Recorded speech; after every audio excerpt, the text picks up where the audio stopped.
I think people looked at the debates and seen one person who both had the experience at the national level and who had solutions as big as the problems. We have the Torrance campaign. I've seen several rabbits run by and then fall asleep. So now we just want to keep moving forward. These debates are set up for nothing more than to tear down the candidates. It's pretty hard to be able to sit and lay out your ideas and your concepts with a 1-minute response. I used the word choice, talking about a specific situation that he was trying to pigeonhole on. That's what they used to try and come after me. I am pro-life from conception. End of story. The key to a tax policy is to reduce the tax burden on the people who've been hurt most by the Obama economy, and that's the middle class. Well, just a flavor of a few of the candidates on the GOP side. As we just brought up last night, the newest Fox News poll of this race, a national poll that shows Herman Cain topping the list at 24%. And there you see Mitt Romney at 20%. Newt Gingrich quadrupling his percentage in the poll.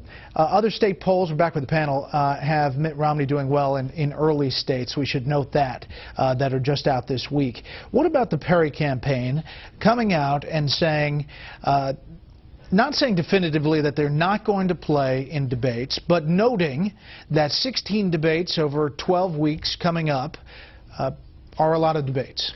And then what he said about debates on Bill O'Reilly's show. Well, look, I have some sympathy for him because we're a little over 60 days to the Iowa caucuses, to the actual voting. And debates can be a big waste of time when you want to be on the ground, meeting with voters. You've got about 4 early states that really matter, and you want to get all over the place. You want to focus on your TV ads and your messaging. But Rick Perry's got one problem. He's done horrible in these debates. The last one he at least showed some fire, but even there you could pick apart whether he was a little bit too mean, a little bit too overbearing.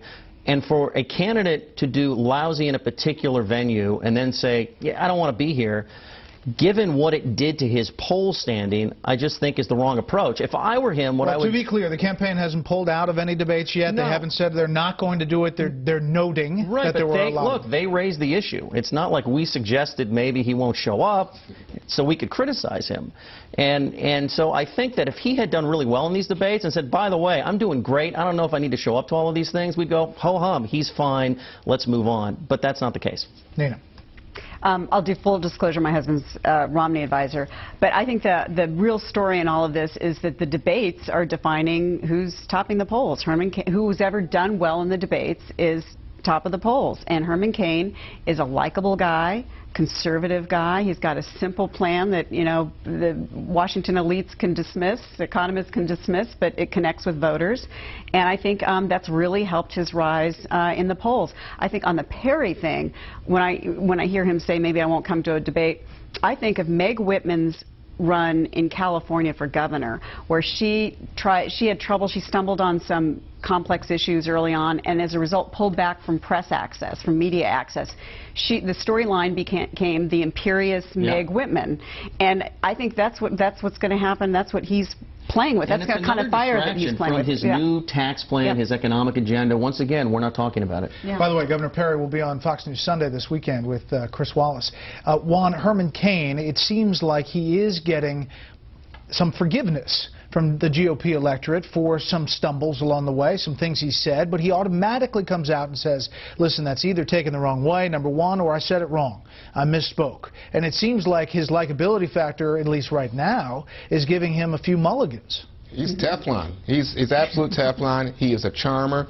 He's a strong presence. And what's interesting to me, picking up on something Nina said, people see him as an authentic conservative. Now, this is despite, and you just heard him have to go back on the abortion issue and explain himself because he was totally incomprehensible as to what his position was. And it sounded like he hadn't thought it through or that he was waffling. Instead, he has to come and say, no, I am purely pro-life from anti-abortion.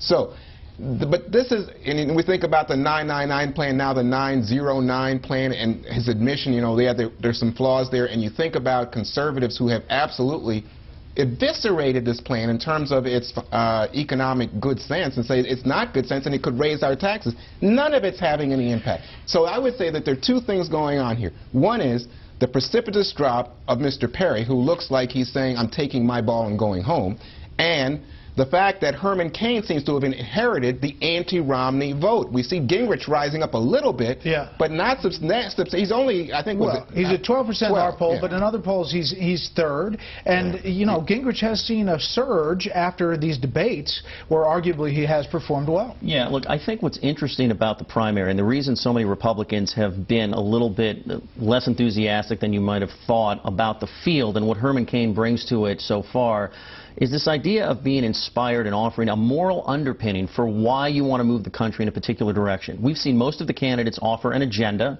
Most of them have offered a level of competence that shows, okay, maybe you could be president, but very few have yet to show a why. Why do you want to take me here? Herman Cain has begun to show that, but what he has to show next is that he can be presidential.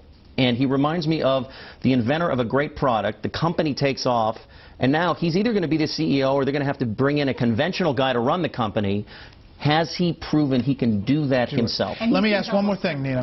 Ron Paul was on center seat last night and made a little news in the online section in that he said he would not rule out an independent run, a third-party run, if he did not get the nomination. Yeah. He essentially said, I wouldn't rule it out. Yeah. That would be a big deal. That would be a big deal and have a huge impact. That would be bigger than Ralph Nader in 2000, and that would be, it wouldn't be Ross Perot level in 92, but that would have a big impact. Likely hurt the Republican. It would hurt the Republican, absolutely. Absolutely swing the election. He says he's still in the game and wants the nomination. That's it for the panel. Got to run. Stay tuned to see if the president is thinking about making some changes to his cabinet.